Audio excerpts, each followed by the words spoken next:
Hello, ഒരുപാട് ലേറ്റായി. ഇന്ന് ഇത്രയും നേരമായി. രാത്രി ഏകദേശം 8 മണിയായി. കുറ്റിപ്പുറത്ത് എത്താൻ തന്നെ വൈകി. എടപ്പാളിന്ന് വരികയാണ്. അപ്പൊ എന്നെയും കാത്തിട്ട് അച്ചാറും കൊണ്ട് നമ്മുടെ പ്രിയപ്പെട്ട സുഹൃത്ത് സിദ്ദിഖ് അവിടെ ചെമ്പിക്കൽ കാത്തു നിൽക്കുന്നു പറയണു. മഴയാണെങ്കിൽ പെയ്യാനും തുടങ്ങി. ചെമ്പിക്കൽ നിന്ന് അദ്ദേഹം പോവാണ്. എന്നെ പാഴൂര് കാത്തു നിൽക്കാം എന്ന് പറഞ്ഞു. ദേ പാഴൂരെത്തി. അപ്പൊ ഇനി അദ്ദേഹത്തിന്റെ അച്ചാർ വിശേഷങ്ങളിലേക്ക് ഒന്ന് പോയി നോക്കാം.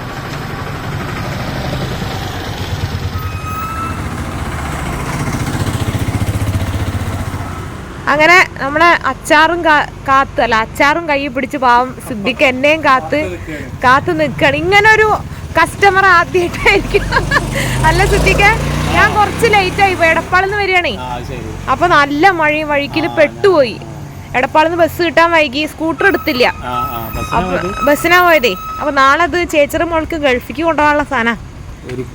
ഒന്ന് ഒറ്റ തൊട്ടുകൂട്ടൽ മതിട്ടാ. അതില്ലേ, പിന്നെ ഇതിന് അഡിക്റ്റ് ആയി പോകും. പിന്നെ ഞാനിപ്പോ ഈ സിദ്ദിഖിന്റെ അച്ചാറും കൊണ്ട് ഇനി ഗൾഫിലേക്ക് അല്ലേ എന്തേലും ആവട്ടെ. നമ്മുടെ കേരളത്തിന്റെ അകത്തും മാത്രം പോരല്ലോ, അച്ചാറ് പുറത്തേക്കും കൂടെ എത്തണം.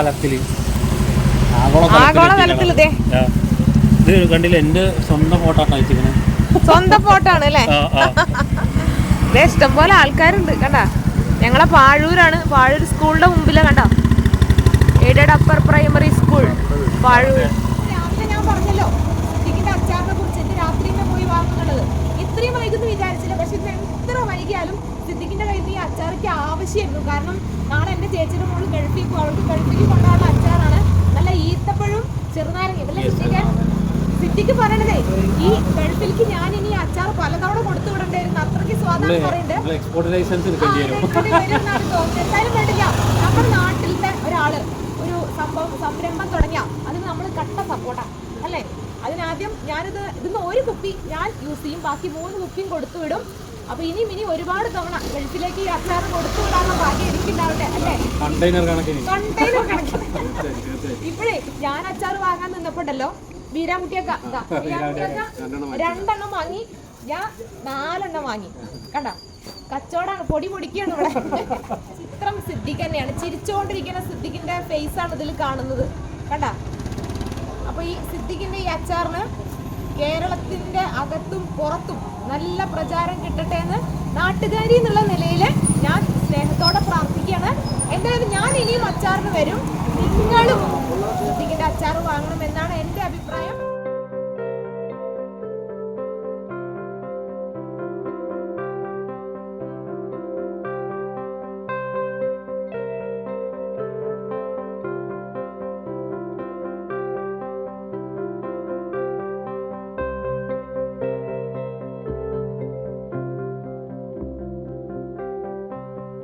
രാത്രി തന്നെ ഇന്ന് തന്നെ സിദ്ദിഖിന്റെ കയ്യിൽ നിന്ന് അച്ചാറൊക്കെ പോയി വാങ്ങി. ഇനി അതിന്റെ ടേസ്റ്റും കൂടി എന്താണെന്ന് നോക്കട്ടെ. എന്നാലല്ലേ നമുക്കൊരു നിങ്ങളോട് അതിനൊരു റിവ്യൂ പറയാൻ പറ്റൂ. കുറച്ച് ദിവസമായി സിദ്ദിഖ് ഇങ്ങനെ അച്ചാറിന്റെ ഫോട്ടോയും മസാലപ്പൊടികളുടെയൊക്കെ ഫോട്ടോ ഇട്ട് നമ്മളെ കൊതിപ്പിച്ചുകൊണ്ടിരിക്കുകയാണ്. സിദ്ദിഖ് എന്ന് പറയുമ്പോൾ നിങ്ങൾ വിചാരിക്കും ആരായി സിദ്ദിഖ് എന്ന്. സോഷ്യൽ മീഡിയയിൽ ആക്റ്റീവായ ആളുകൾക്ക് അറിയാൻ കഴിയും. സിദ്ദിഖ് ചെമ്പിക്കൽ ഞങ്ങളുടെ നാട്ടിൽ തന്നെയുള്ള ആളാണ്. നല്ലൊരു കുക്കാണ് അദ്ദേഹം. ഈത്തപ്പഴം നല്ല മണാണേ. ഇത് നാളെ എൻ്റെ ചേച്ചിയുടെ മോള് ഗൾഫിലേക്ക് പോകുന്നുണ്ട്. അപ്പോൾ അവൾക്ക് കൊടുത്തു വിടാൻ വേണ്ടിയിട്ടാണ് ഈ രാത്രി തന്നെ പോയിട്ട് ഞാൻ വാങ്ങിയത് കേട്ടോ.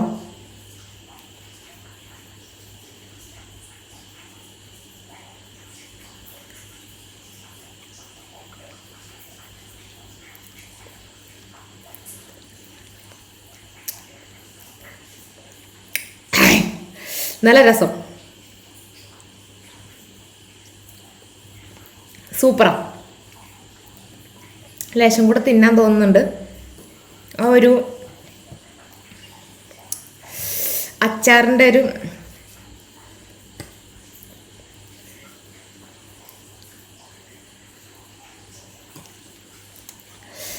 ഈത്തപ്പഴത്തിൻ്റെ മധുരവും നാരങ്ങയുടെ പുളിയും പാകത്തിന് എരിവും ഉപ്പും ഒക്കെയുള്ള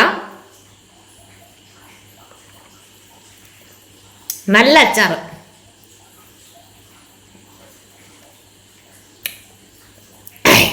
രസം കേട്ടോ. ഞാൻ ആദ്യമായിട്ടാണ് ഇങ്ങനെ ഒരു ഫുഡിൻ്റെയൊക്കെ റിവ്യൂ പറയണത്. പൊതുവെ അച്ചാർ എല്ലാവർക്കും ഇഷ്ടമായിരിക്കും. നമ്മൾ കേരളീയർക്ക് നമ്മുടെ ഭക്ഷണത്തിൽ ഒഴിച്ചുകൂടാൻ പറ്റാത്തൊരു സാധനമാണ് ഈ അച്ചാർ എന്ന് പറയുന്നത്. പ്രത്യേകിച്ച് പ്രവാസികൾക്കൊക്കെ നമ്മൾ നാട്ടിൽ നിന്ന് ഇവിടുന്ന് കൊടുത്തു വിടുന്നത് അച്ചാറ്, മീൻ, അങ്ങനത്തെ സാധനങ്ങളൊക്കെയാണ്. അപ്പോൾ ഇതിന് ഞാൻ ഗ്യാരണ്ടിയാണ്, കാരണം നല്ല രസമുണ്ട്, എനിക്ക് നന്നായി ഇഷ്ടമായി. ഈ ഒരു ഈത്തപ്പഴത്തിൻ്റെ ഒരു രുചി എല്ലാവർക്കും ഇഷ്ടാവുമല്ലോ. ഈത്തപ്പഴവും നാരങ്ങയും ചേർത്ത് എൻ്റെ പ്രിയപ്പെട്ട നാട്ടുകാരൻ കൂട്ടുകാരൻ സിദ്ദിഖ് ചെമ്പിക്കൽ ഉണ്ടാക്കിയിട്ടുള്ള ഈ അച്ചാർ എനിക്ക് ഇഷ്ടപ്പെട്ടു. ഓക്കെ.